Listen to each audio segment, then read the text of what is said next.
Hello and welcome to Money Girl's Quick and Dirty Tips for a Richer Life. I'm your host, Laura Adams. In this show, I'll share tips for what to do if you discover that you've contributed too much to your traditional or Roth IRA. The Individual Retirement Arrangement, or IRA, is one of my favorite savings vehicles because it offers so much flexibility and tax savings. Most IRAs give you a wide variety of investment choices, whether you're very conservative or like to throw caution to the wind. We know that the recession has made it difficult for many to continue socking money away for retirement. So if you maxed out an IRA for the 2008 tax year, pat your back and let me say good job. And if you haven't done it yet but still want to, there's some time left. The deadline to contribute funds to an IRA for the 2008 tax year is April 15th of 2009. The maximum allowable contribution for traditional or Roth IRAs is $5,000 if you're under 50 and $6,000 if you're age 50 or older. There's a special exception for those who participated in a workplace 401k plan maintained by an employer that went into bankruptcy. If this is your situation, the IRA contribution limit is generally increased to $8,000 no matter your age. But what if you overloaded your traditional or Roth IRA account by mistake? Excesses could be the result of contributions from you, your spouse, your employer, or from a botched rollover.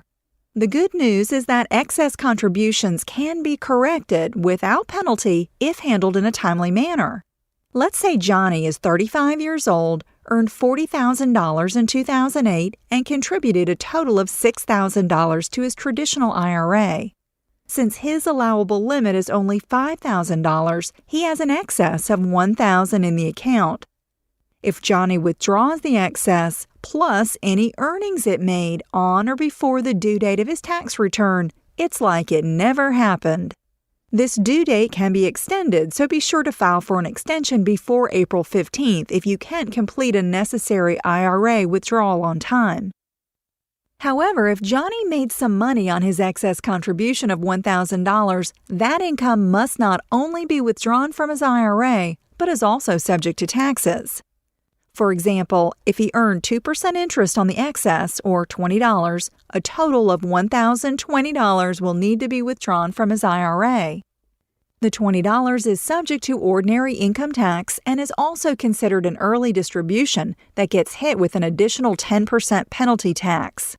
Distributions taken from IRAs before you reach age 59 1/2 are non-qualified withdrawals subject to this nasty 10% penalty. The calculation of how much you earned on excess contributions is determined for the period the excess remained in the IRA. It takes into account the performance of all the IRA's assets, not just one particular stock, for example. Your IRA custodian can help you figure how much you earned or lost on any excess contributions. Contributions to Roth IRAs are only allowed if the owner's modified adjusted gross income doesn't exceed certain limits. For those with tax status as single, head of household, or married filing separately, the maximum income limit is $116,000. It's $169,000 for those who are married filing jointly. Because of these income limitations, it can be very easy to mistakenly contribute to a Roth IRA if your income turns out to be more than you expected. Once you realize that you've contributed too much, contact your IRA custodian or tax professional right away. An excess contribution that isn't withdrawn by the deadline is subject to a 6% tax penalty each year that it remains in an IRA. It's important to try to prevent excess IRA contributions from occurring in the first place, but it's even more important to get them corrected on time to avoid significant taxes and penalties. I'm glad you're listening. Send me your thoughts at money@quickanddirtytips.com. Cha-ching! That's all for now, courtesy of Money Girl, your guide to a richer life. Get Money Girl and other great shows from Quick and Dirty Tips streamed to your iPhone. Download Stitcher free today at Stitcher.com.